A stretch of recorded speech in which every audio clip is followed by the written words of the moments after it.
What is the matter?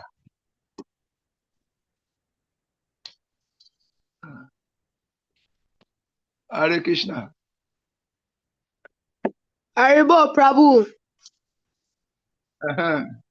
So I'm asking, where did we stop in our last class?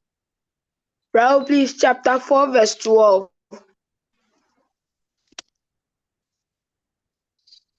Is that true, Purushottam Prabhu?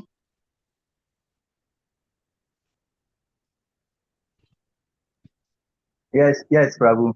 I remember I read text 11. Purport. Okay. If that is okay, then we continue from verse 13 now.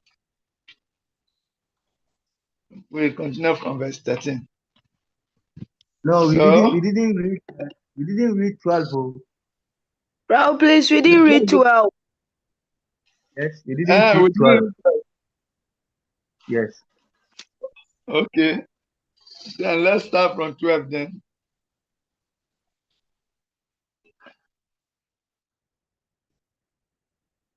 Kankshataha karmanam siddhim yajanta ihadevata shipram hi manuse loke siddhibhava tikamaja. Men in this world desire success in fruitive activities, and therefore they worship the demigods. Quickly, of course, men get results from fruitive work in this world. Purport. Somebody should read Krishna Prabhu. Purport.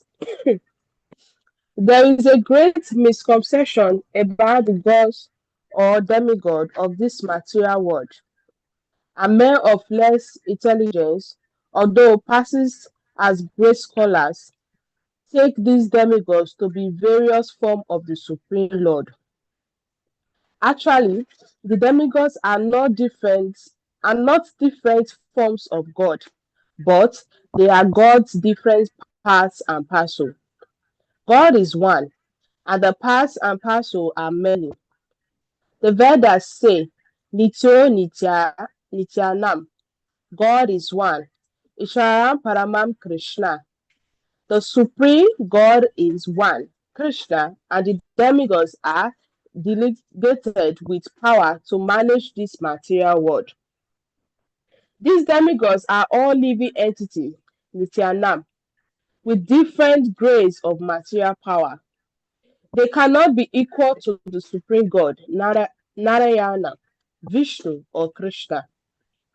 Anyone who thinks that God and the demigods are on the same level is called an atheist or prasadi. Even the great demigods like Brahma and Shiva cannot be compared to the Supreme Lord. In fact, the Lord is worshipped by demigods such as Brahma and Shiva. Shiva Viri Chinutam.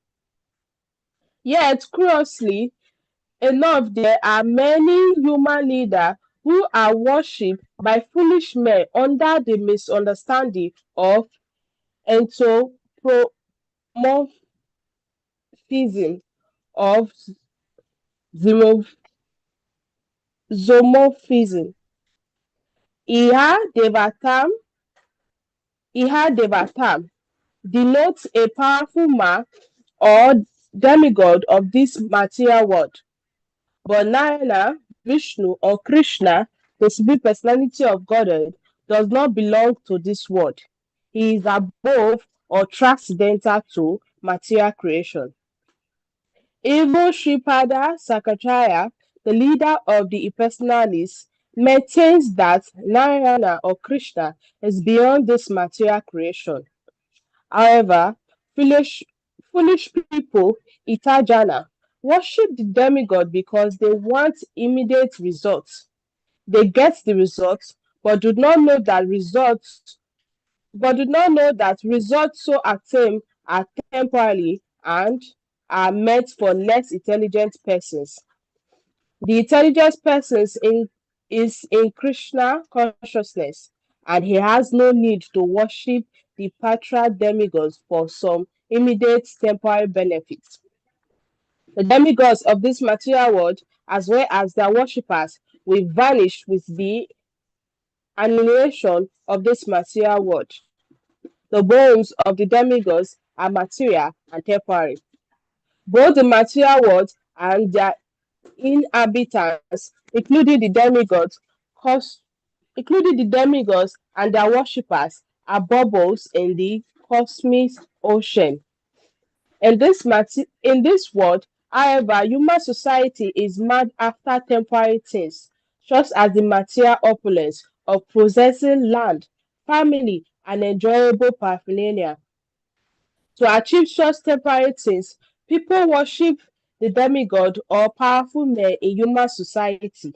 If a if a man gets some ministership in the government by worshiping a political leader, he considers that he has achieved a great boon. All of them are therefore not nurturing to the so-called leaders or big guns in order to achieve temporary boons, and they indeed achieve such things. Such foolish men are not interested in Krishna consciousness for the permanent solution to the hardship of material existence. They are all after self enjoyment, and to get a little facility for self enjoyment, they are attracted to worship empowered living entity known as demigods. This verse indicates that people are rarely interested in Krishna consciousness.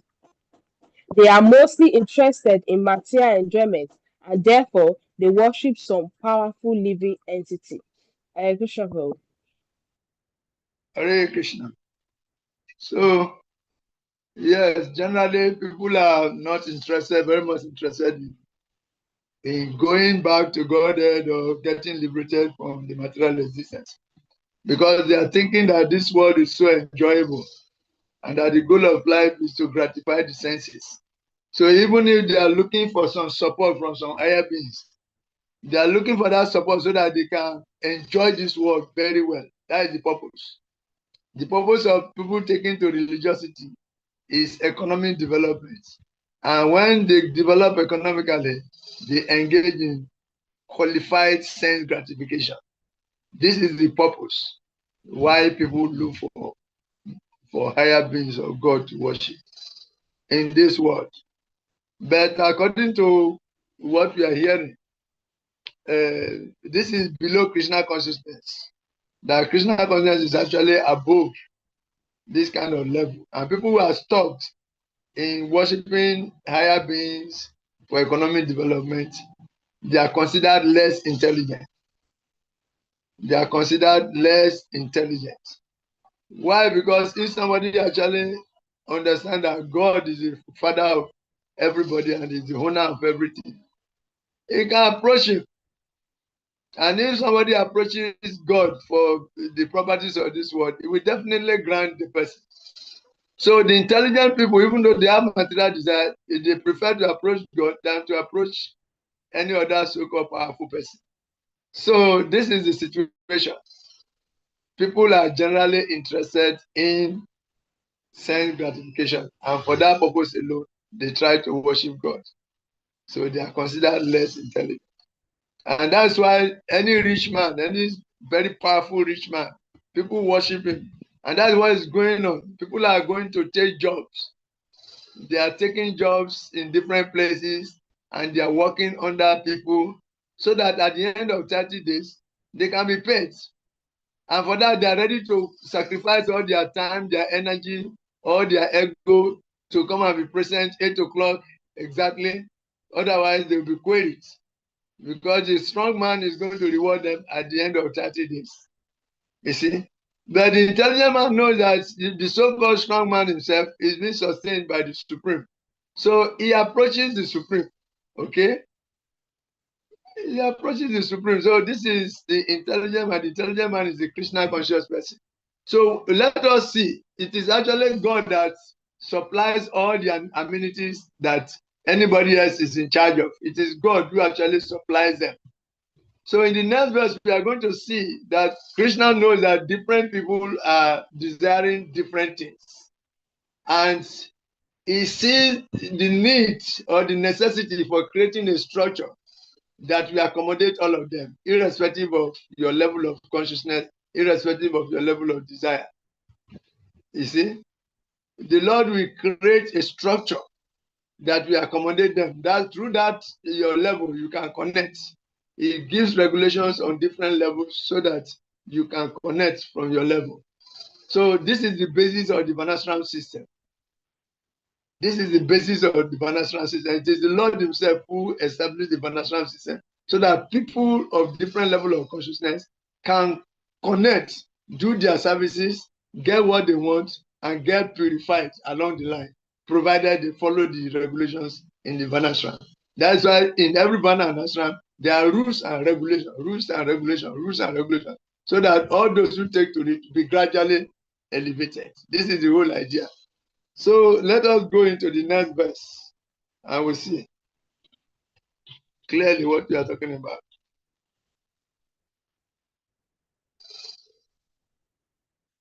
Chatubanya mayam sristam guna karma vibhagasa tasya kataram apimam vidhi akataram avyayam. Somebody should read the purpose, please. A translation and purpose. Tell her later.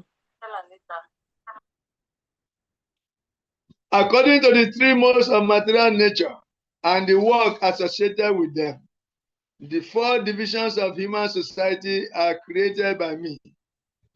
And although I am the creator of this system, you should know that I am yet the non-doer, being unchangeable.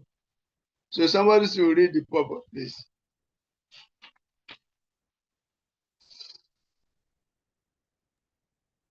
Purport. The Lord is the creator of everything. Everything is born of him. Everything is sustained by him, and everything, after annihilation, rests in him. He is therefore the creator of the four divisions of the social order, beginning with the intelligent class of men, technically called Brahmanas, due to their being situated in the mood of goodness. Next is the administrative class, technically called the Kshatriyas, due to their being situated in the mode of passion. The mercantile men, called the Vaishyas, are situated in the mixed modes of material passion and ignorance. And the Sudras, or liberal class, are situated in the ignorant mode of material nature. In spite of his creating the four divisions of human society, Lord Krishna does not belong to any of these divisions because he is not one of the conditioned souls or a section of whom form human society. Human society is similar to any other animal society, but to elevate men from the animal status, the above mentioned divisions are created by the Lord for the systematic development of Krishna consciousness. The tendency of a particular man toward work is determined by the modes of material nature which he has acquired. Such symptoms of life, according to the three modes of material nature, are described in the 18th chapter of this book. A person in Krishna consciousness, however, is above even the Brahmanas. Although Brahmanas by quality are supposed to know about Brahman, the supreme absolute truth, most of them approach only the impersonal Brahman manifestations of the Lord.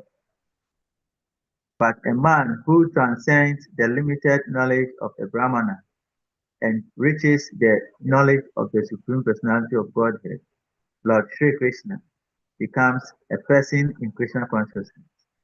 Or, in other words, a Vaishnava.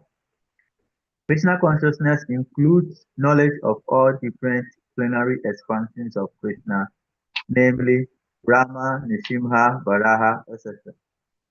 And as Krishna is transcendental to this system of the four divisions of human society, a person in Krishna consciousness is also transcendental to all divisions of human society. whether we consider the divisions of community, nation, or species. Hare Krishna. Hare Krishna. So this is it, that the Varnashram system's purpose is to help elevate everyone from material consciousness to Krishna consciousness. That is the purpose of the Varnashram. But you have to meet them where they are. You see? You have to meet each and everybody where they are. So a structure is created to accommodate everybody so that you can connect through that socket. Whether you are in the village or you're in the city, once you connect to the socket, you gradually, you get your current. So purification starts to take place. So this is the whole arrangement.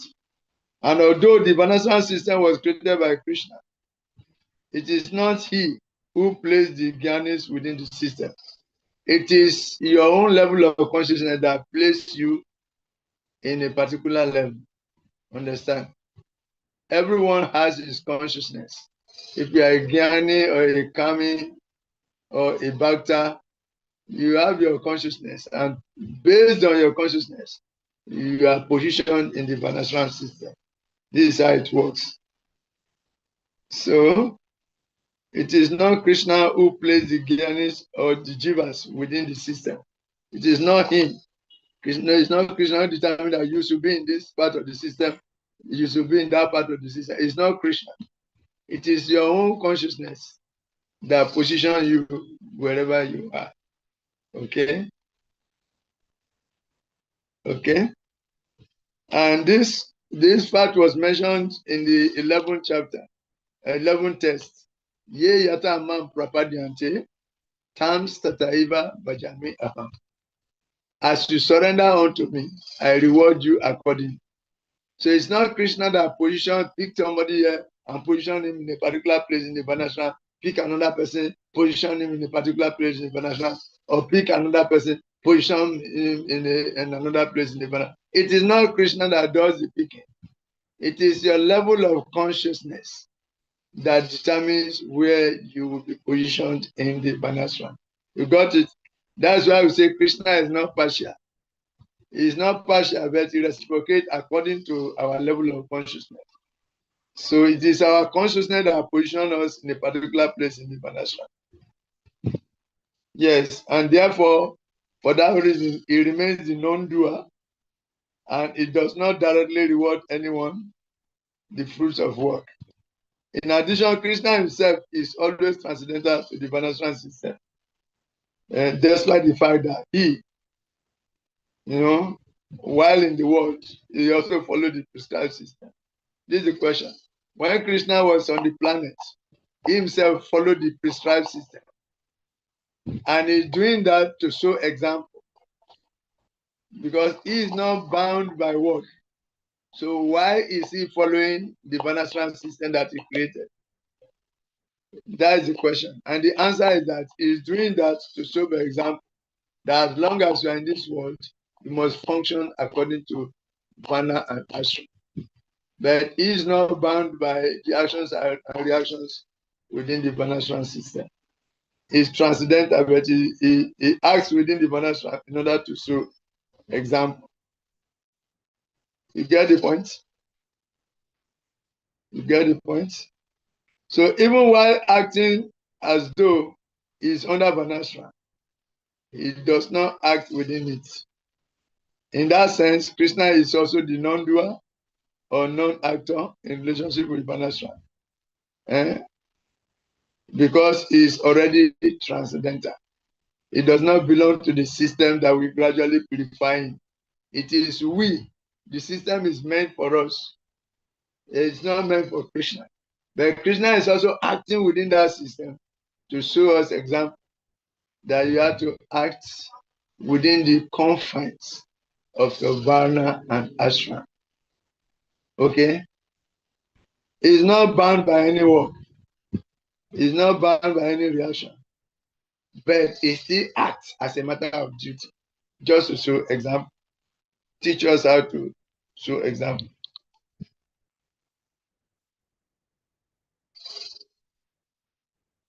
Okay, it does not depend on following the system, okay? And because it's also unchangeable, Varnashram is not meant for him. Krishna is not meant to follow the Varnashram because it's beyond the system. But he created it in spite of his creating the 4 divisions of human society. Krishna does not belong to any of these divisions. Let us get these facts very, very deeply. But then you will ask, why is he then also acting according to the Varnashram system if he does not belong to it? He is acting according to the Varnashram system to show us example, to teach us how to act, to teach us the importance of acting within the Varnashram system. That is not acting there as a matter of karma or whatever. No. The other point, right? So logically, if I were to award you the fruits of your work, I must be transformed at least on the same level because I have reacted to what you have done. Krishna directly says that he is the non-doer and unchangeable to show that he, the absolute truth, is aloof. Although he is the creator of the Varnashram system, he rewards neither results nor reactions. Thus is neither contaminated nor transformed. This is inconceivable. Krishna is the supreme personality. Only devotees can understand this. Those who are not devotees cannot understand this. Yes. Only devotees can understand this.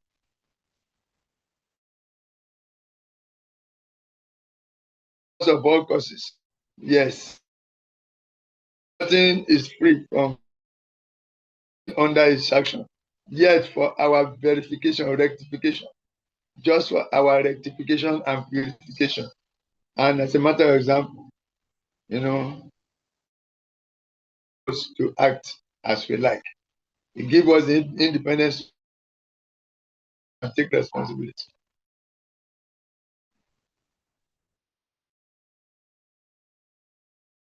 Krishna is a non-doer, yet he has created a system that accommodates everyone. And in that system, it is not Krishna that places us in the system in a particular place, but it is our own previous actions that are different locations. By following the rules and regulations in that location, we will be gradually purified and be elevated. This is the purpose. It is a multi-socket purpose. Krishna is multi-socket. And he knows our level of consciousness and he made provisions accordingly so that from wherever we are, we can begin our purification process. So this is the purpose of this verse. Any question?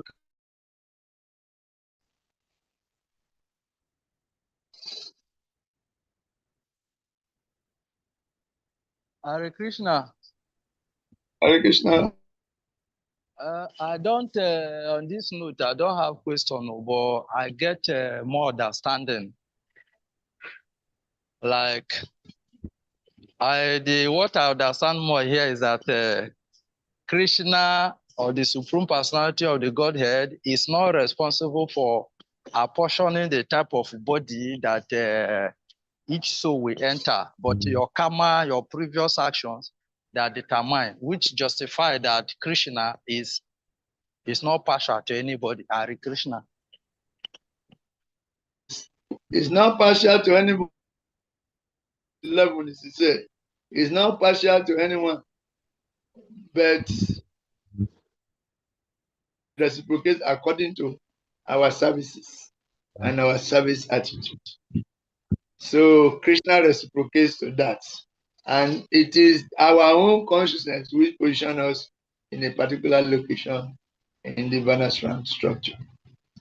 So if we want to elevate ourselves within the structure, or we want to liberate ourselves from, acting within the structure, the choice is still ours. Because we are independent. He respects our independence. So by qualifying our activities, we can change our location in the Varnashram.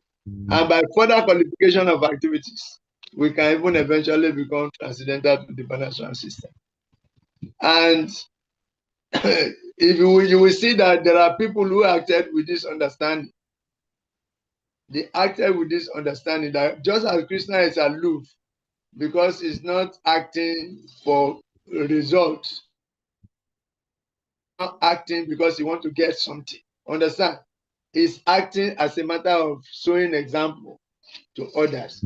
So people who have acted, who understood this way that Krishna works and is never bound, is working within the financial system and is never bound by any sinful reaction.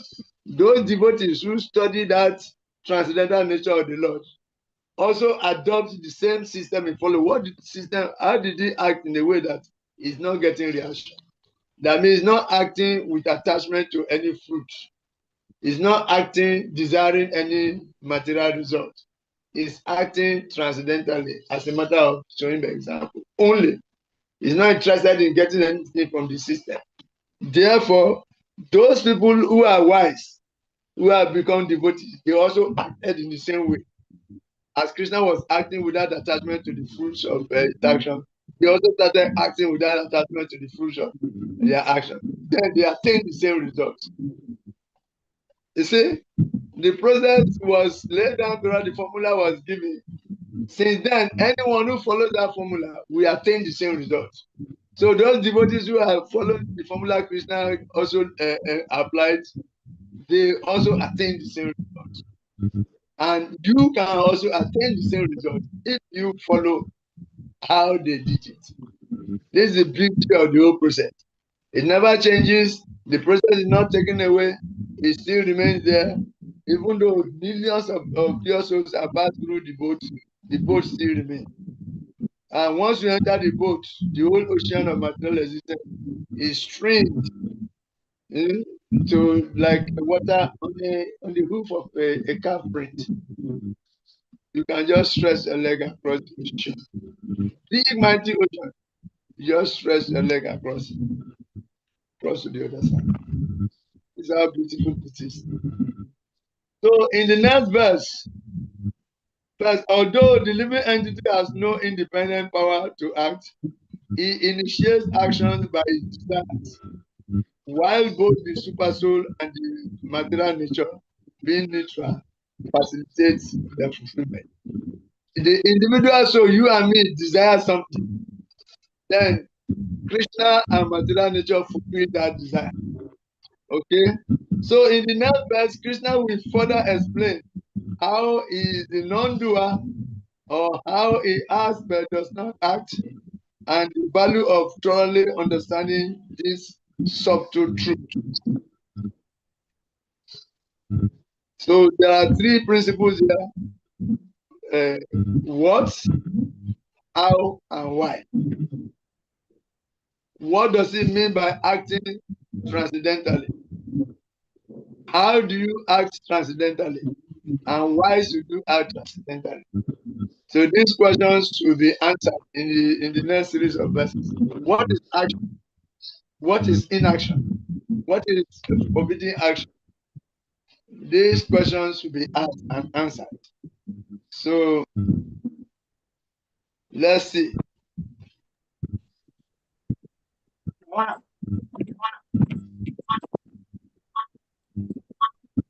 Okay, verse 14.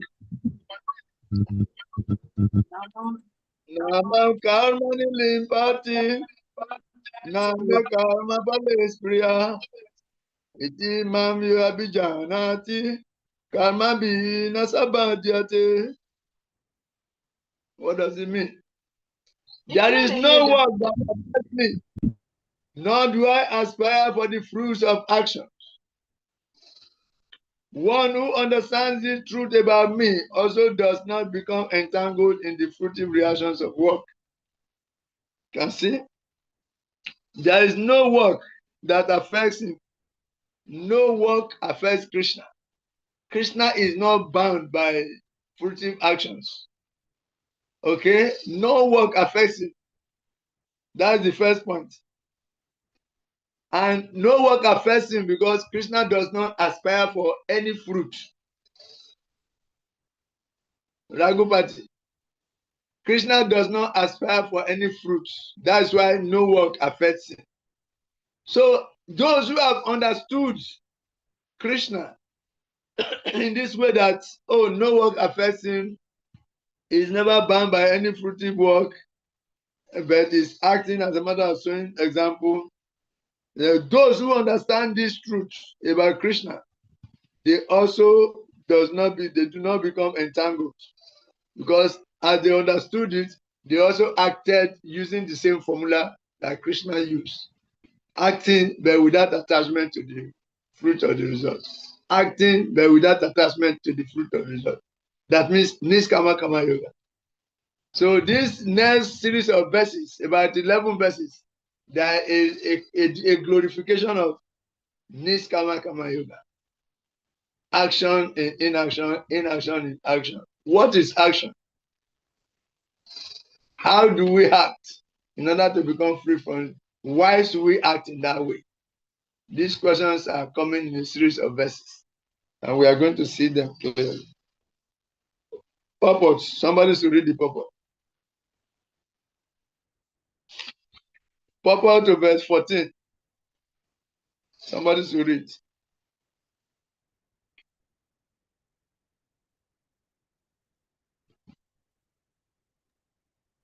Okay, as there are constitutional laws in the material world stating that the king can do no wrong, or that the king is not subject to the state's law.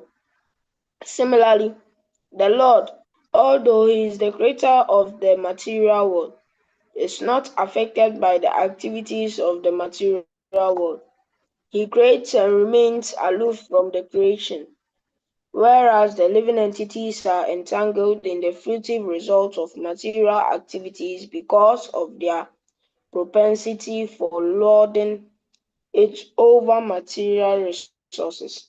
The proprietor of an establishment is not responsible for the right and wrong activities of the workers, but the workers are themselves responsible. The living entities are engaged in their respective activities of sense gratification, and these activities are not ordained by the Lord. For advancement of sense gratification, the living entity is engaged in the work of this world, and they aspire to heavenly happiness after death.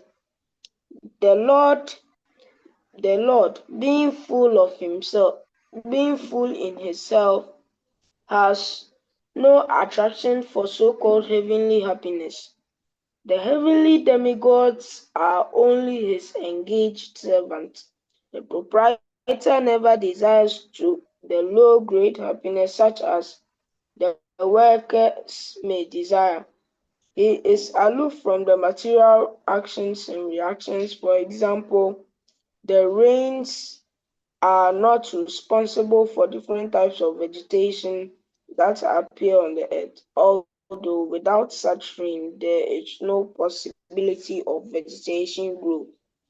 Vedic Smriti confirms this fact as follows.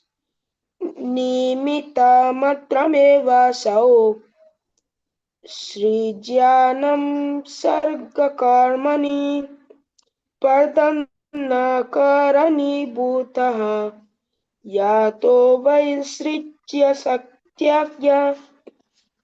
In the material creations, the Lord is only the supreme cause. The immediate cause is material nature, by which the cosmic manifestation is made visible. The created beings are of many varieties, such as the demigods, human beings, and lower animals, and all of them are subjected to the reactions of their past good or bad activities. The Lord only gives them the proper facilities for such activities and the regulations of the mode of nature, but he is never responsible for their past and present activities. In the Vedanta Sutra 2.1.34, it is confirmed Vasamya Naigrinie na Sapekshapwat. The Lord is never partial to any living entity. The living entity is responsible for its own acts. The Lord only gives him facilities through the agency of material nature. The external energy, anyone who is fully conversant with all the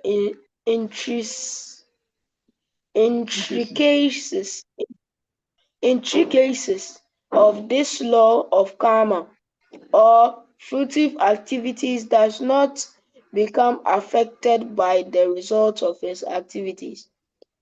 In other words, the person who understands this transcendental nature of the Lord is an experienced man in Krishna consciousness, and thus he is never subjected to the law of karma. One who does not know the transcendental nature of the Lord and who thinks that the activities of the Lord are aimed at fruitive results as are the activities of ordinary living entities certainly becomes entangled himself in fruitive reactions, but one who knows the supreme truth is a liberated soul fixed in Krishna consciousness. Okay. One who knows the truth, not superficially. One who actually knows the truth becomes completely liberated in Krishna consciousness. So, yes,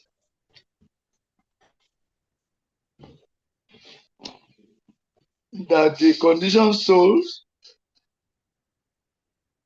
bound by their independent desire for pleasure, try to act based on their desires.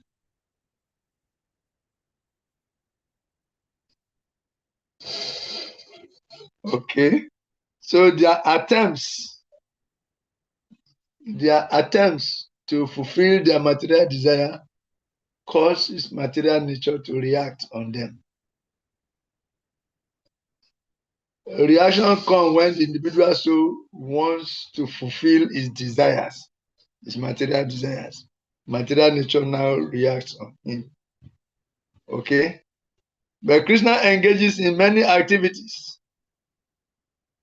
But while acting, is materially aloof and materially desireless. Yes, because its activities are within the internal potency, not the external potency. Krishna does not desire any material benefit. He does not do activities for any material benefit. He does not do activities for any material result. So he's acting without attachment to the result. He's acting transcendental. So the devotees study the Lord and they see that the Lord is not bound by his activities because he's acting without attachment to the result. They imbibe that quality. They also start acting without attachment to the result. And this is the way of all the pure devotees. They are acting, but their activities do not bind them because they are not acting for some material results. Okay? So these devotees are pure devotees. They are acting, but their action is just so example for others that we must follow the structure and learn how to control our senses in the process. Yes, because his work is materially desireless, no reactions attach themselves to his work. And as both he and his devotees are transcendental to material control, neither falls within the Varnashram system, despite their willingly following the strictures or the prescribed duties. They are following it. They are following the Varnashram system, but their activities do not attract any reaction because they are acting transcendentally. This is transcendental Varnashram. They are not acting as the ordinary Kamins or V Kamins do. They are acting with full knowledge that everything belongs to Krishna, and their action is transcendentally absorbed in the service of Krishna. So they are acting where they don't attract sinful reactions. Both the Lord and the pure devotees of the Lord. And you will see, as will be stated in the next verse, when the jiva understands these facts about Krishna, applies this transcendental knowledge to his own work. When he understands this fact about Krishna, the transcendental nature of Krishna, and he also applies it to his own work, then he also becomes aloof from material whirlpool and sinful reactions. Sinful reactions will not touch him. So pure devotees have acted in this way with this understanding, and they have become liberated. So the same formula is still there. If we also take it up and act accordingly, working with knowledge about our relationship with Krishna and not getting attached to the fruit of our work, we also become transcendentally situated. We'll be walking, but like a little flower is in the water, but it's not touched. We are in the world, but not of the world. So no sinful reaction affects us. This is how to. What is it to do? To work without attachment to results. How do you do it? You work as an oblation in the fire of transcendence. Your work should be for the satisfaction of God. You are working as a matter of duty. That is how to do that work. And if you do that, what will be the result? The result is that you become free from reaction to bondage to activities. Even though you are working, you are not entangled by a sinful reaction. The same formula is available for us. And if we follow it, we are going to get the same results. So this is a time-tested process available for you. Are you ready? This is the question. Are you ready to understand this about Krishna and also act in a similar way and ready to get the similar results? That is what all the pure devotees did. And they became free. You can also do it and become free. So let's see the next verse. The next verse will tell us more how the liberated souls also did it and how they got the same result. Therefore, the advice is that you should also follow the same process in their footsteps. Then you will also get the same result. The formula has been there for them. It is there now, and it will be there for future generations. And this is the prophylactic nature of Krishna. Whatever it touches becomes pure, and whatever it purifies touches other things, it becomes pure. So the way he acted, he didn't get any reaction. The pure devotees observed his activities. They also tried to act like that, and they got the same result. Now the same formula is available for you. If you act accordingly, you will also get the same results. So let us see how this is evident in the next verse. Evam gyata kritam kama pubai api mumukshubi kuru kamai vatasmatvam pubai puvataram kritam. All the liberated souls in ancient times acted with this understanding of my transcendental nature. Therefore, you should perform your duty following in their footsteps. Somebody should read the purport, please. Hare Krishna Prabhu. The purports. There are two classes of men. Some of them are full of polluted material things within their hearts, and some of them are materially free. Krishna consciousness is equally beneficial for both of these persons. Those who are full of dirty things can take to the light of Krishna consciousness for a gradual cleansing process, following the regulative principles of devotional service. Those who are already cleansed of the impurities may continue to act in the same Krishna consciousness, so that others may follow their exemplary activities and thereby be benefited. Foolish persons or neophytes in Krishna consciousness often want to retire from activities without having knowledge of Krishna consciousness. Arjuna's desire to retire from activities on the battlefield was not approved by the Lord.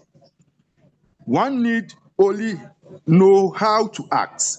To retire from the activities of Krishna consciousness and to sit aloof, making a show of Krishna consciousness is less important than actually engaging in the field of activities for the sake of Krishna. Arjuna is here advised to act in Krishna consciousness, following the footsteps of the Lord's previous disciples, such as the sun god Vivashvan, as mentioned therein before. The Supreme Lord knows all his past activities, as well as those of persons who acted in Krishna consciousness in the past. Therefore, he recommends the acts of the sun god, who learned this act from the Lord some millions of years before. All such students of Lord Krishna are mentioned here as past liberated persons engaged in the discharge of duties allotted by Krishna. Hare Krishna. Hare Krishna. Thank you very much. So, is it getting clearer? What is to be done, how to do it, and why we should do it? Is it getting clearer? That all the liberated souls in ancient times acted with this understanding. What is this understanding they are talking about? Of my transcendental nature. Therefore, you should perform your duty following in their footsteps. What is this understanding they are talking about? How did they act? And why should you act like them?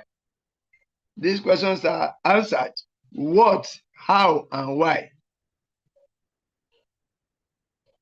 What, how, and why? What did they do? What did they do? How did they do it? And why should you also do it? That Krishna had no attachment for the fruits of his work. Krishna had no attachment for the fruit of his work. Knowing this, you should also, this is the word of Krishna worked, but he was not attached to the fruit of his work. That means you should also act without attachment to the fruit of your work. And all the pure devotees in the past, they acted with this understanding without attachment to the fruit of their work. And just like Krishna, their activities became transferred to the to be conducted by the internal potency of Krishna, not the external again. Therefore, even though they acted, they attracted no sinful reaction.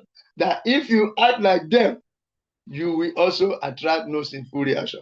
This is why you should work like them. If you work like them, you will not attract sinful reaction. So these three questions are answered. What, how, and why? Huh? What, how, and why?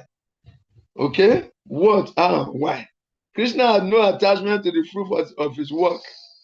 Knowing this, Arjuna should fight with faith for Krishna's pleasure.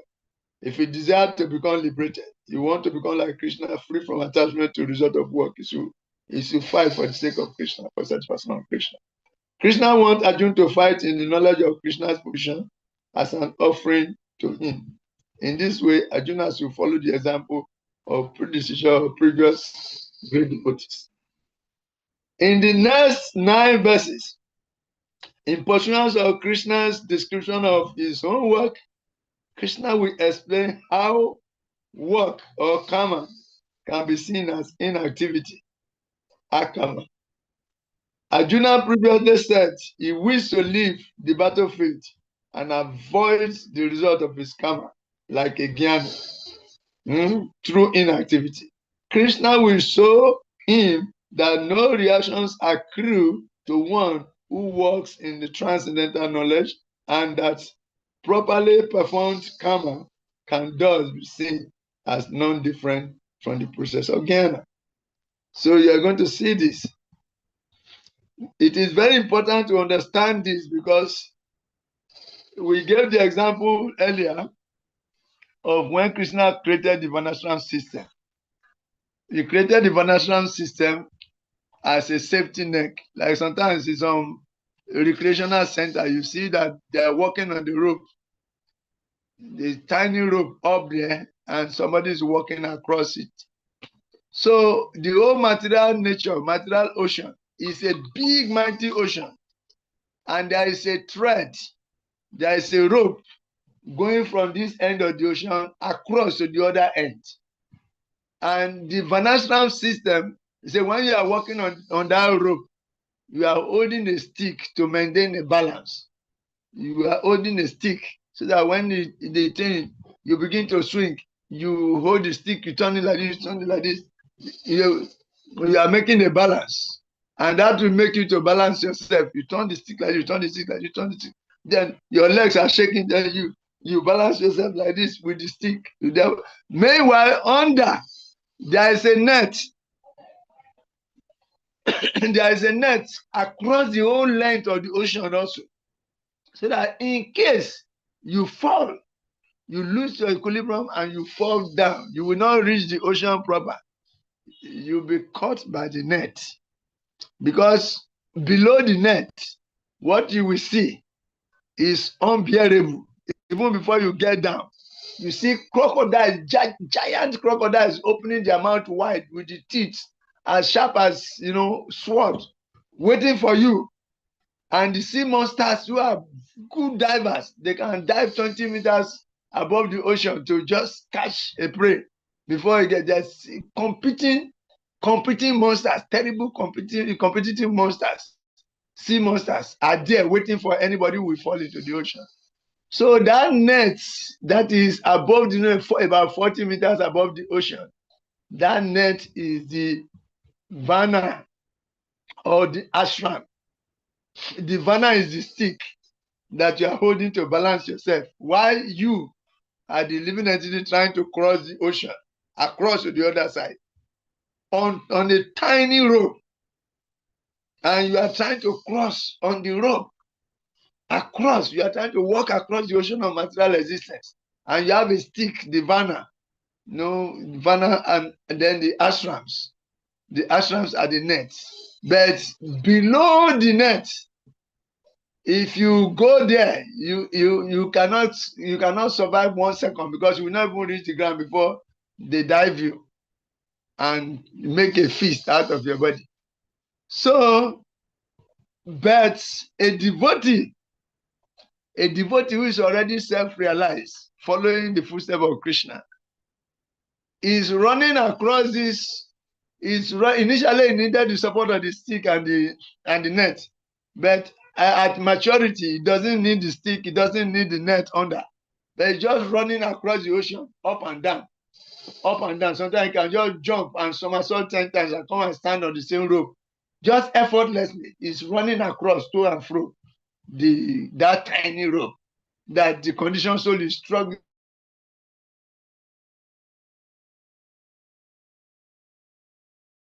to stick to balance himself. The net is waiting for him after all. You see? They are saying that we should become pure devotees so that we can just run across this ocean carelessly up and down. We come and pick some people, we take them to run across, we go and drop them, run back here, take another person, run to cross, like a game, like a sport without falling into the ocean ourselves. So this is it. The formula is given by Krishna because Krishna used that same formula. While he created the Varnashram system, he was also acting according to the Varnashram system, not because he was going to be bound by reactions to work, but because he needed to show example. This is possible. This is how to do. He was doing that, but he was already beyond the influence of the material nature. Does not approach him at all. The material nature approaches all those who are acting within the system, who are acting improperly, who have a lot of desires. Material nature is changing their bodies for them. They're not Krishna. So the pure devotees, the wise people, they saw Krishna living like this. They saw Krishna living like this transcendentally. He lived. Now they realize that Krishna is transcendental because he has no desire for any fruitive result. He's not acting for the sake of wanting to gain anything from material nature from this world. No, he's acting only as a matter of showing by example. So they also adopted the same formula and they all succeeded. They all succeeded. And pure devotees, mind you, in this case, not that they are not working. They are working, but their work do not bind them. They are working, but their work do not bind them. They are working, but they do not attract sinful reaction for their work. They are Padma Patram Ivambasa. They are lotus flower that is in the water, but is not touched by the water.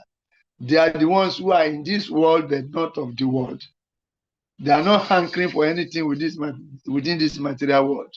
They are only here to help people, to show people how to live, and they are living transcendentalists.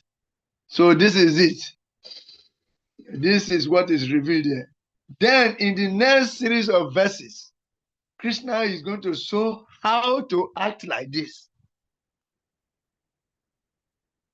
What is action? That means what is action? Activity. What is inaction or what is inactivity? What is action? What is inaction? What is action? What is inaction? Then what is transcendental action? What is the relationship between these three? Karma, akama, niskama, vikama. What is their relationship? This constitutes the next 11 verses. So let us see. Let us see that in the next 9 verses, not 11, in the next 9 verses, in portions of Krishna's description of his own work, Krishna will explain how work can be seen as inactivity. Arjuna previously said he wished to leave the battlefield so that he can go and operate like a Jnani, and Krishna didn't agree. That you can also live karma free while doing your prescribed duty. This is what Krishna is teaching. That it's better to do your prescribed duty and so by good example down to suddenly becoming a Jnani. That premature renunciation without purification will cause degradation. So this is the point Krishna is making. Premature renunciation without purification will cause degradation. So this is what Krishna wants to explain to Arjuna in the next verse. What is action? What is forbidden action?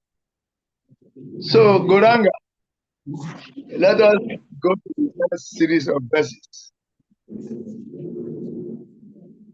Let us go to the next series of verses, starting with 16. Even the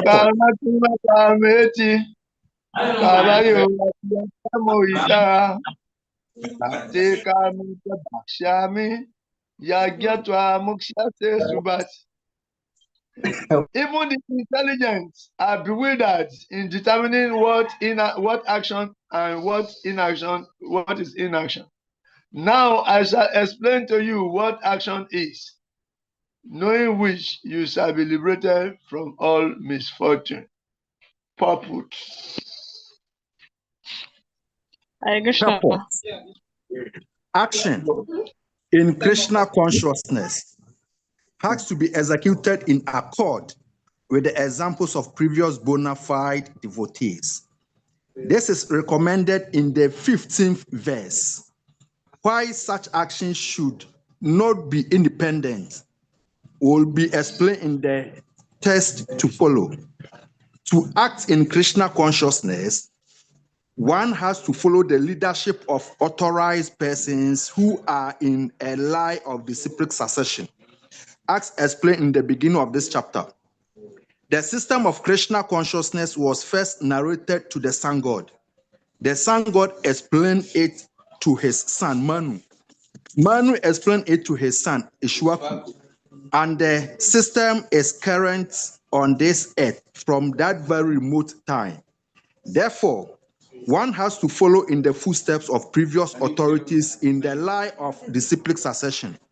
Otherwise, even the most intelligent men will be bewildered regarding the standard actions of Krishna consciousness. For this reason, the Lord decided to instruct Arjuna in Krishna consciousness directly. Because of the direct instruction of the Lord to Arjuna, anyone who follows in the footsteps of Arjuna is certainly not bewildered. It is said that one cannot ascertain the ways of religion simply by imperfect experimental knowledge. Actually, the principle of religion can only be laid down by the Lord Himself. Dhammam tu Shaksad Bhagavat Pranitam. Bhagavatam, Canto 6, Chapter 3, Text 19. No one can manufacture a religious principle by imperfect speculation. One must follow in the footsteps of great authorities like Brahman, Shiva, Narad, Manu, the Kumaras, Kalipa, Kapila, Prahlad, Bhishma, Shukadev Goswami, Yamaraj, Janak, and Bali Maharaj. By mental speculation, one cannot ascertain what is religion or self-realization. Therefore, out of causeless mercy to his devotees, the Lord explained directly to Arjuna what action is and what inaction is. Only action performed in Krishna consciousness can deliver a person from the entanglement of material existence. Hare Krishna. Hare Krishna. So, Isana Goranga, what do you understand by this? What points do you think we should take away from this?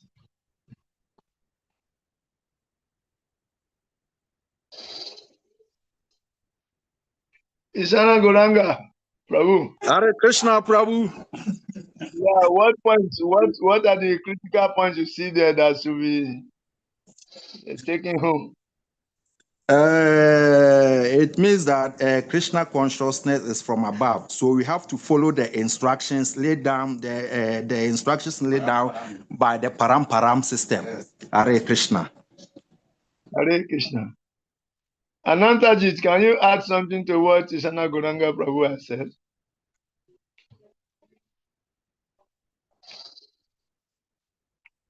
Anantajit, are you there to add to what Isana Goranga has said? Hare Krishna. Hare Krishna. Haribo. Yeah. Based on what we have read, my take of it is that, or my understanding of the whole show is, it has been explained to somebody else through the Param system, and we have to follow the same. There's no shortcut. We have to follow it as it is stated there, and then our consciousness will be purified, and what we hope to achieve would be materialized in our lives. Hare Krishna. Hare Krishna. So that is it. That the point is very clear. Yeah. That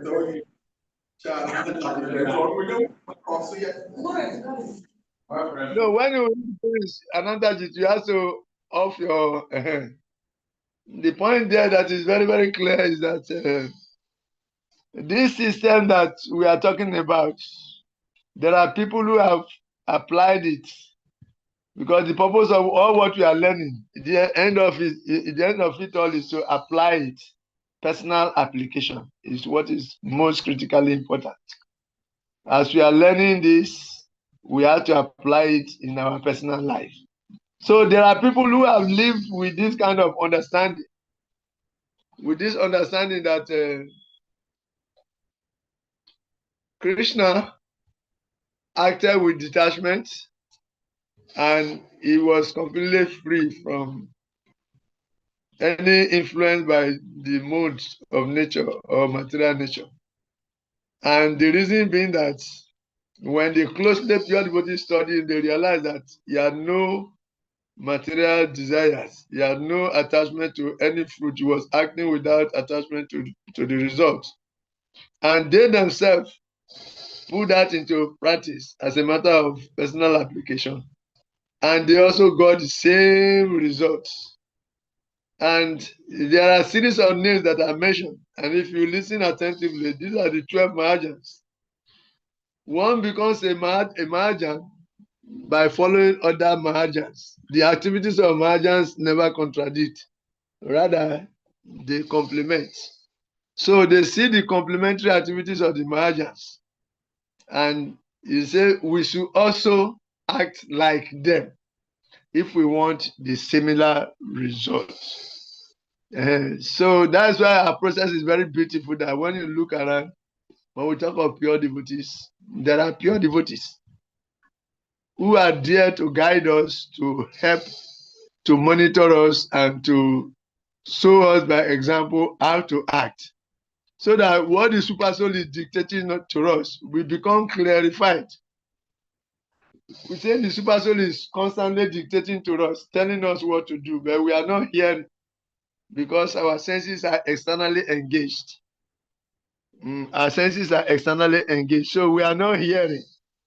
Then, because of that, the super soul has manifested in form of the spiritual masters and all the gurus in the Param. They are the Mahajans because they acted by example in perfect harmony with Guru, Sadhu, and Sastra. And they are there to help us to navigate, to optimize, and also to validate. That is to validate, to optimize, and to navigate the scriptures. So that those people will act as the life link between us and the scriptures. The pure devotees will act as the life link between us, Krishna, and the scriptures. So that by seeing their exemplary acts, we also have something to follow, and eventually we are. This is very, very important. That's why in Krishna consciousness, the most important factor is acceptance of a spiritual master, who is one of these people, who is representative of the 12 Mahajans. And they are there to guide us on how to live, how to apply the principles, so that by following their examples and their guidance, we can eventually align our thoughts, words, and deeds properly with the dictations of the super soul, which we are not hearing now because of contamination. So they are there as the external representative of the super soul. The spiritual masters, the Prabhupada, the Guru Paramparam, the scriptures, the holy name, the deities, the 9 processes of bhakti, prashadam, all are manifestations of the super soul to help us, guide us on our journey back home, back to Godhead. You got it right now? So it is very important that we live an example, and the best way we can please them, if we want them to be happy with us, we should try to follow instruction and live by example, to show examples to others, positive examples. We should become channels for positive change in the lives of others. Then these pure devotees will become very, very happy with you. And he said, Yasya deve para bhakti, yata deve tata guru, tasyate katita hiyata, prakasante mahatmana. You see, when the Guru is pleased with us, our life is successful. By the double mercy of Guru and Krishna, our life can become successful. So, Yasya Deve Parabhakti, all the impulse of the Vedas will be revealed unto us when we act according to the instructions of these Nirmat Saranam Satam devotees, these pure devotees of the Lord, who are free from the influence of the Guna. Don't forget, remember, they become free from the influence of the Gunas, they become untouched by the Gunas because they acted following the footsteps of Krishna. How did Krishna act? Krishna acted without attachment to the result of his actions. So this is a glorification of Niskama Kama Yoga. All along, Krishna has been trying to teach Arjuna Niskama Kama Yoga. Bhagavat Arpita Niskama Kama Yoga. To act only for the pleasure of the Lord, without attachment to any result, just acting for the pleasure of the Lord. Bhagavat Arpita Niskama Kama Yoga. And that when you act in this way, you say the wood of your material existence will burn to ashes by the fire that is generated from trying to carry out the orders and directions of these pure devotees. When you do devotional activities, the latent fire that is hidden, unmanifested fire within the processes will now ignite by your endeavor for service, by your service attitude, and by your service proper. That's why we say service is the protection of a devotee. A devotee without service has no protection. This is what it means. We should act with this proper understanding that when we are doing those services, we are actually igniting fire. Even when you want to offer a lamp to the Lordship, you have to strike a fire. The ghee, inside the ghee, there is fire. Inside the ghee, there is fire. But unless it is lit, unless you light up the ghee, before you can see the fire burning on the cotton wool. The cotton wool has been there before, soaked in ghee, but it does not start bringing the fire out until you strike a match. The process of striking the matches is the process of our engagement in devotional activities. Then the fire will automatically start ignite and it start burning down reactions. Purification start taking place. Direct perception of the self by realization start taking place. So these things are hidden inside the processes. So those who are engaging you, trying to engage you in the devotional activities, they are helping you to light your fire so that you will begin to experience their presence. The fire is already there, but you need to light it up. Then to consume all that is undesirable and keeping you only the pure you. You see, you become completely cleansed of all misgivings. Then at that time you are acting, but your actions do not attract sinful reactions. And in the purport, these Mahajans are mentioned. Lord Brahma is mentioned, Janaka Maharaj is mentioned, Narada Muni is mentioned, the four Kumaras are mentioned, Bhishma Dev is mentioned, and all the 12 Mahajans, Sukadeva Goswami is mentioned, Bali Maharaj is mentioned. These are the 12 Mahajans, and they are universal authorities. They will be pleased with you, and your devotional endeavor will become successful. Having said this, because their names were mentioned there, yes, they said here, no one can manufacture a religious principle by imperfect speculation. One must follow in the footsteps of great authorities like Brahma, Shiva, Narada, Manu, the Kumaras, Kapila, Prahlad, Bhishma, Sukadeva, Goswami, Yamaraj, Janaka, and Bali Maharaj. By mental speculation, one cannot. So this is the principle. Therefore, how to act is directly given by the Lord. This is the most critical point. Dhamma tu shakshat bhagavat pranitam. Na te vidu risaya na apideva. Siddha mukhya asura manusya kutono vidyadhara charananda. Dhamma tu shakshat bhagavat pranitam. Real religious principles are directly enunciated by the Lord himself. Nate vidu.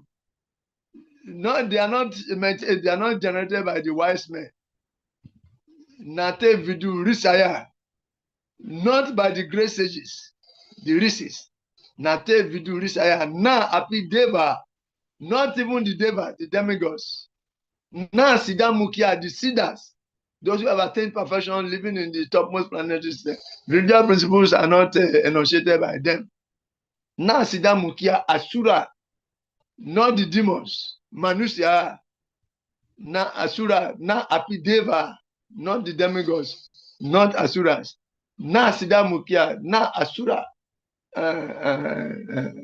Kutonu. What to talk of the Vidyadharas and the Charanas. not human beings. So, religious principle, therefore, the Lord himself has lived this way, acting without attachment to the result. And these pure devotees studied the way he acted, and they also acted like that, and they got the same result. The same process is still there. If we act like that, we are still going to get the same result. This is how beautiful this whole process is. If we also act like that, we are going to get the same result. And therefore, Krishna is telling Arjuna to act in this way. If you act like this, this will be the result. Just as the 12 Mahajans got the result, you will get a similar result. This is what he's saying. Then in the next verse, Krishna add the principle of vikama, or forbidden action, to his presentation of karma and akama. He's talking about karma and akama, action and inaction. Action and inaction. Then he's going to add vikama to it. Vikama means forbidden activities. In the next verse, let's see. Verse 17.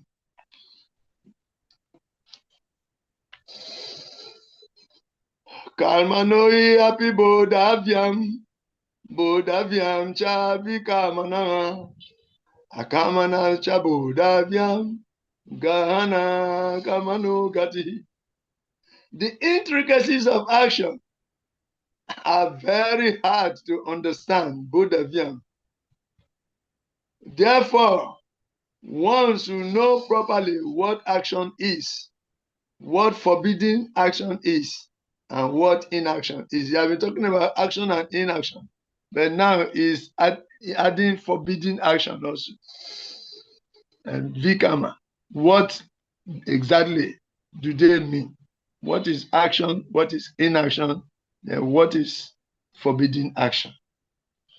If you know this, it's expatiating on the what aspect of the tripod question. What, how, and why. Knowledge, skills, and values. Sambandha Gyan, Abhideya Gyan, and Prayojana Gyan.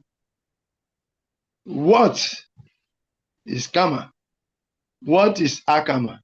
What is Vikama?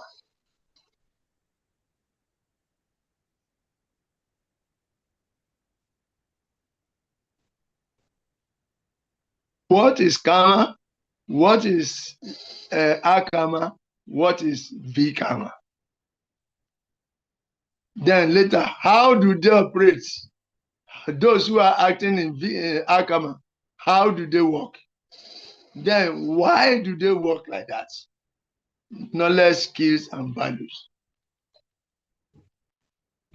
Knowledge, skills, and values. Sambandha, what is knowledge? Abhideya, what is the process? Prayojana, what is the goal? What do you achieve when you act like that? These are all included in this section, in 9 verses. So, read the purport, please. Purport to verse 17. Purport.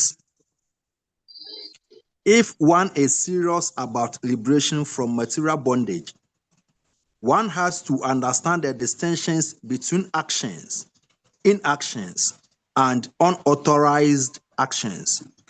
One has to apply oneself to such an analysis of action, reaction, and perverted actions because it is a very difficult subject matter. To understand Krishna consciousness and actions according to 8 modes, one has to learn one's relationship with the Supreme. That is, one who has learned perfectly knows that every living entity is an eternal servitor of the Lord, and that consequently one has to act in Krishna consciousness. The entire Bhagavad Gita is directed towards this conclusion. Any other conclusions against this consciousness and its attendant actions are vikamas, or prohibited actions. To understand all this, one has to associate with authorities in Krishna consciousness and learn the secret from them. This is as good as learning from the Lord directly. Otherwise, even the most intelligent person will be bewildered. Hare Krishna. Hare Krishna. Any other conclusion against this consciousness and its attendant actions are vikamas or prohibited actions. To understand all this, one has to associate with authorities in Krishna consciousness and learn the secret from them. This is as good as hearing from the Lord directly. Otherwise, even the most intelligent persons will be bewildered. You got this? So karma actually refers to activities done according to Vedic injunctions. Such activities are generally referred to as karma kanda. Owing to the performance material desires, karma kanda yields reactions, albeit good ones. You get it right? Karma means activities regulated by scriptural injunctions. So when you say, oh, this is a karma yogi, it is not a small thing. It is somebody who is acting according to the Vedic regulations. He is called a kami. A kami is he who is acting according to the Vedic regulations. But in our general conversation, we say kami. Anybody who is not a devotee is a kami. It's not like that. They are vikamis, they are not kamis. They are vikamis, they are not kamis. They are not up to kamis. The kamis are elevated because they are acting according to scriptural regulations, rules and regulations. So they are called kami. A kami is not a small person. Don't say anybody who is not a devotee, who is not wearing tilak, just see and say it's a kami. You are glorifying them. They are vikamis, they are not kamis. Understand? A kami is somebody who has added yoga to his activity, who is now regulating his activities with scriptures. It's a kami. Understand? It's a kami. Kami is a very high position. One who started following the rules and regulations of the Vedas is a kami. Then, vikama means activities prohibited in the Vedas. Such prohibited actions produce bad reactions. This is a vikama. Vikama means unregulated activities that are adverse to the scriptural injunctions. They are called vikama.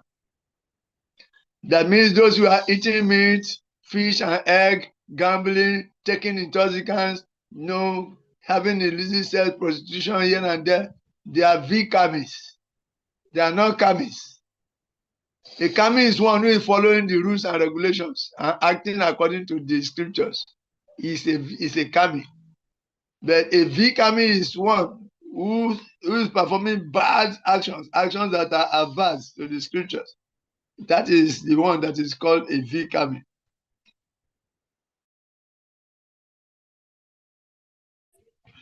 But anyways, both the vikamis and the kamis as the same.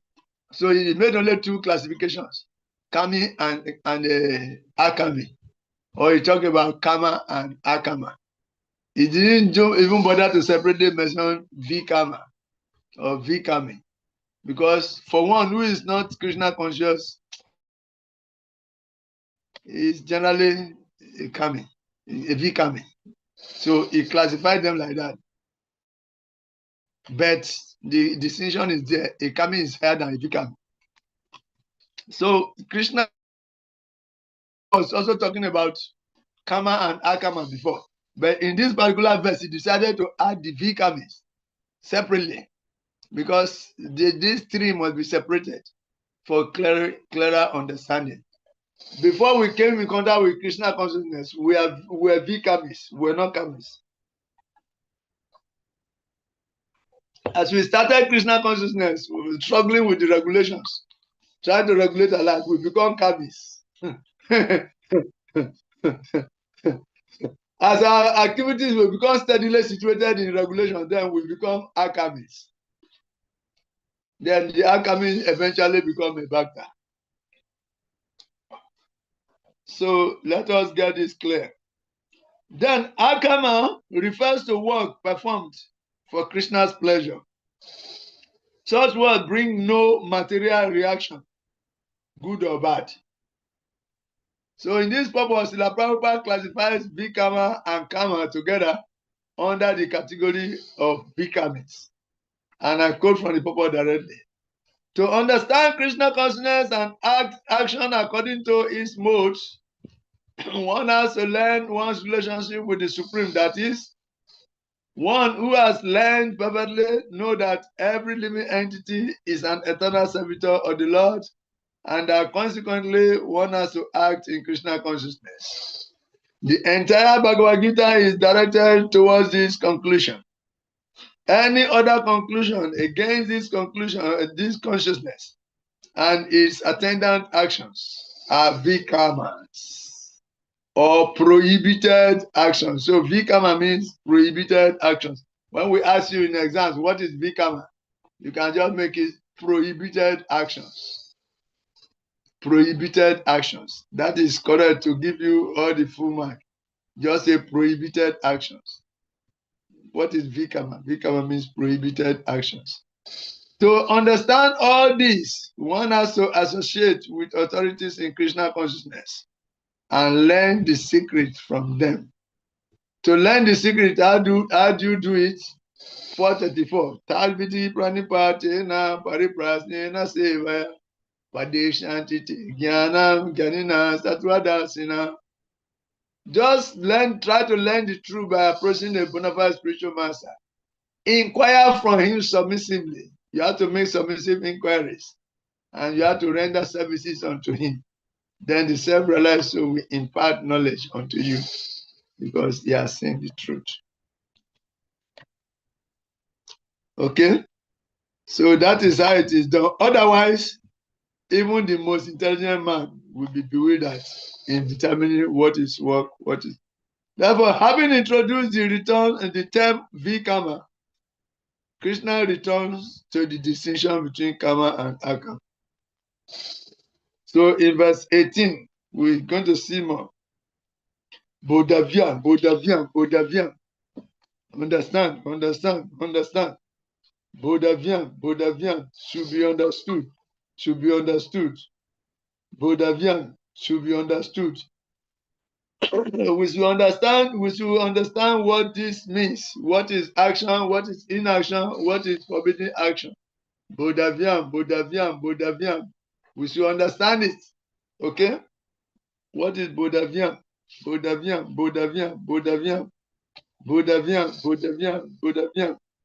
So now let us understand it more. What is action? What is inaction? Verse 18. Karmani akamaya pasyet akamani chakamaya sabudiman manu sesu sayukta Krishna karma krit. One who sees inaction in action and action in inaction is intelligent among men and is in the transcendental position, although engaged in all sorts of activities. Purpose. Purport. A person acting in Krishna consciousness is naturally free from the bonds of karma. His activities are all performed for Krishna. Therefore, he does not enjoy or suffer any of the effect of work. Consequently, he is intelligent in human society, even though he is engaged in all sorts of activities for Krishna. Akarma means without reaction to work. The impersonalist ceases fructive activities out of fear, so that the resultant actions may not be stumbling block for the path of self-realization. But the personalist knows rightly his position as the eternal servitor of the Supreme Personality of Godhead. Therefore, he engages himself in the activities of Krishna consciousness. Because everything is done for Krishna, he enjoys only transcendental happiness in the discharge of this service. Those who are engaged in this process are known to be without desire for personal sense gratification. The sense of eternal servitorship to Krishna makes one immune to all sorts of rational elements of work. Hare Krishna. Hare Krishna. So,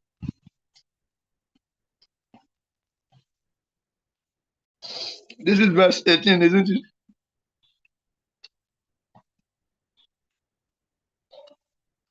That's verse 18.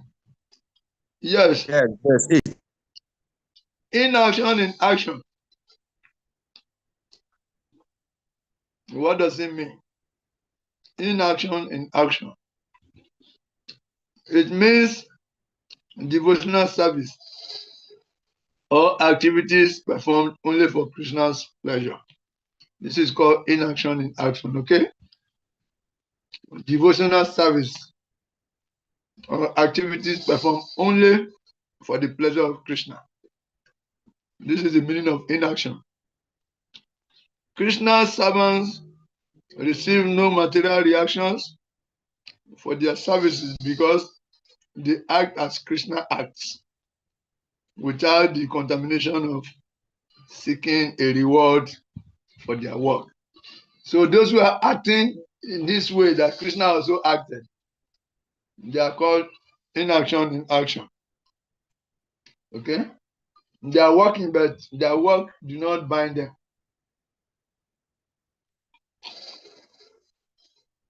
So in actuality, they are not working. They are not doing any material work. All the activities are for the pleasure of Krishna. And they are not expecting any material reward from them. So even though they are acting, they are not acting. So and when action do not attract sinful reaction, it is not considered to be action. Okay? When actions are transcendentally absorbed, they are considered inaction. It's working, but it's not working. Why? Because his work does not attract sinful reaction.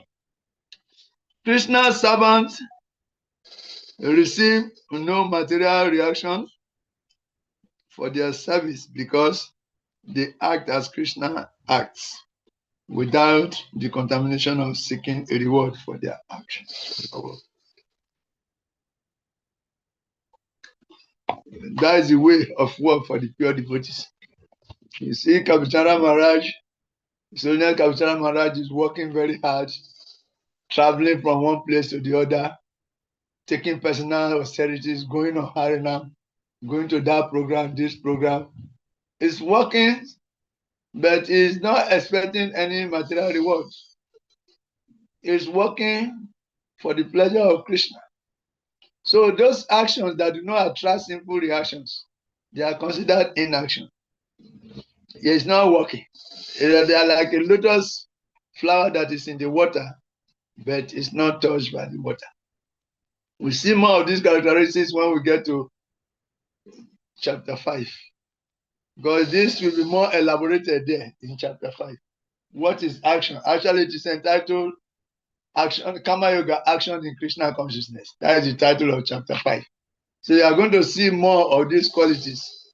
How a devotee acts. How those liberated souls act. How the 12 Mahajans acted. And how to act like them. You will see when we get there. Then again, action in inaction is the opposite of inaction in action. Action in inaction is the opposite. For instance, a sannyas without transcendental knowledge of Krishna may appear not to be performing work, but as a soul, he cannot avoid either activity or the engaging or entangling results of that work. Devoid of transcendental knowledge about Krishna, he must act, but he cannot act in Krishna's service, for he has no knowledge of Krishna. He is thus liable to all reactions. There are sannyasis like that. They are sannyasis, but they are not.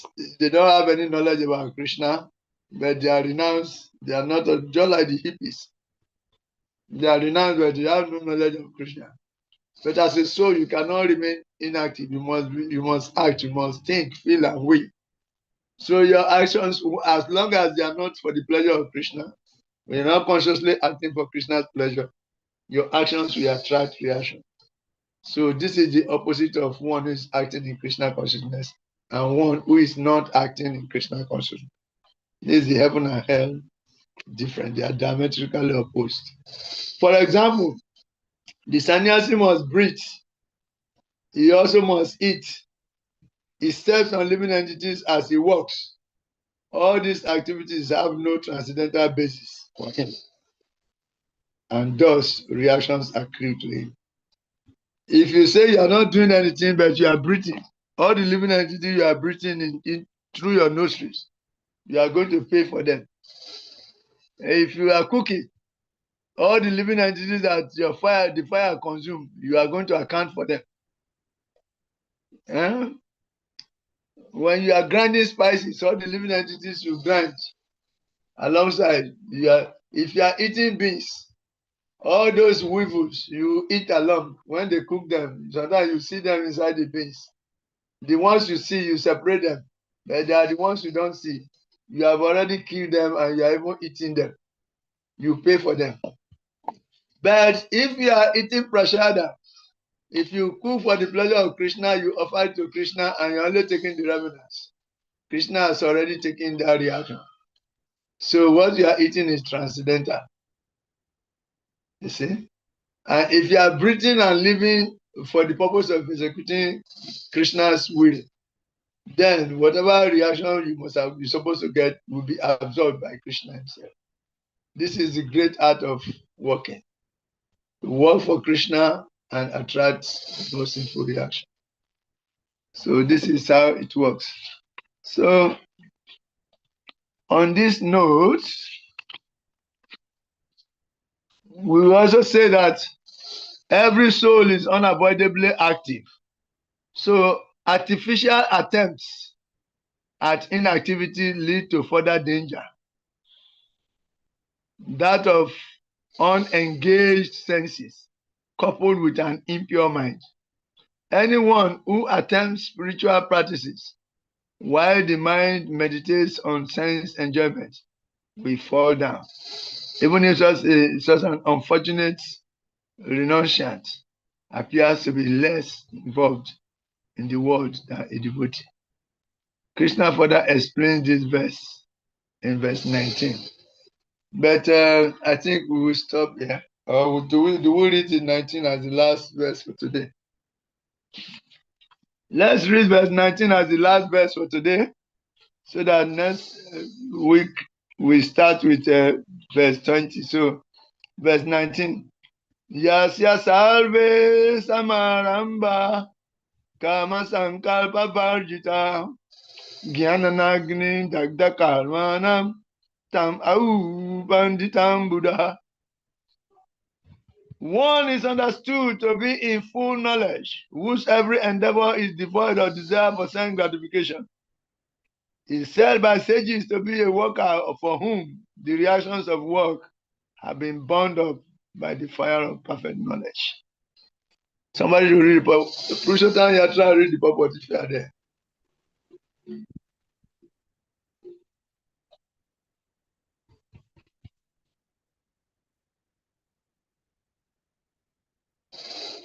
Okay, Anantajit, read.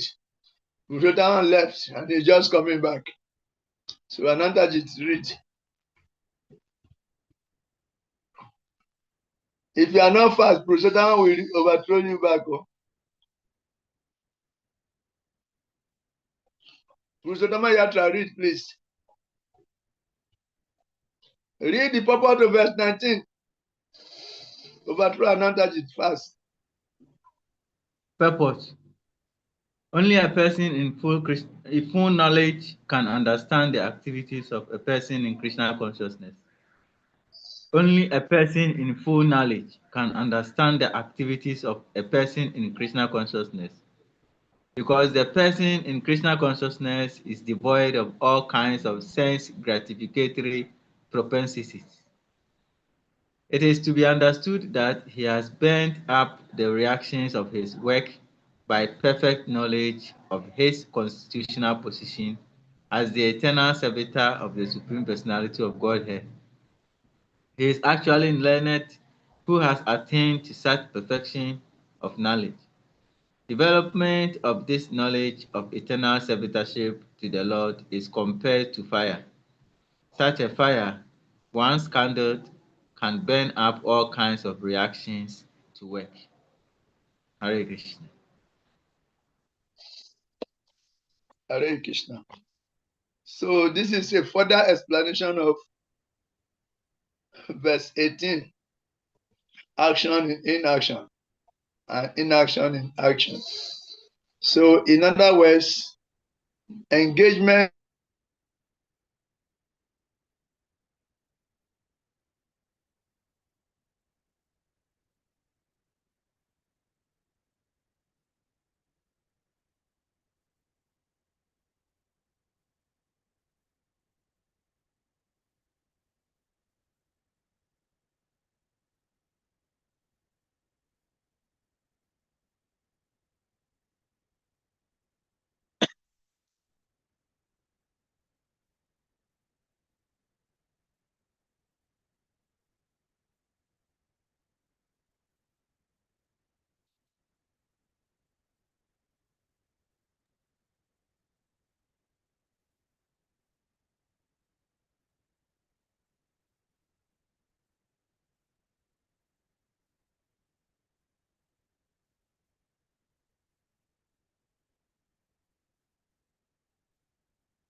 Hare Krishna.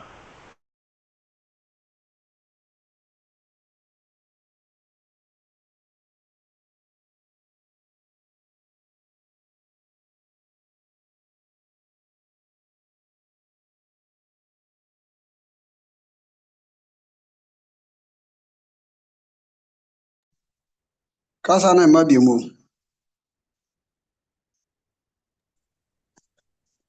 Hare Krishna. It seems Chaitanya Prema is offline.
Hare Krishna, dear devotees. Chaitanya Prema Prabhu, Hare Krishna Prabhu. He said we should wait for some minutes, since the network is disturbing him at his side. Okay. We are patiently waiting for him. Hare Krishna.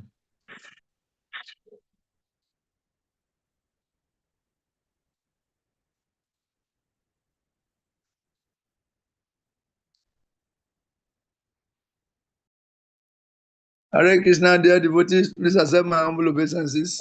Hare Krishna. So, by this, the network company is attacking me now. We can close the class for today. And we'll continue from verse 20 on Thursday. So, see you all on Thursday. Hare Krishna. Jai. Hare Krishna. Yeah, Prabhupada ki. Yeah. Grace Chaitanya Prema Prabhu ki. Yeah. Oh, God, Jehovah King.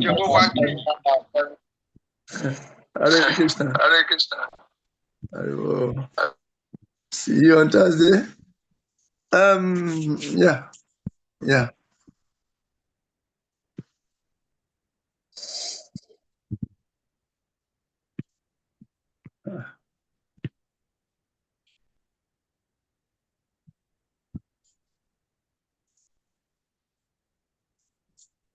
Allow me to log out now.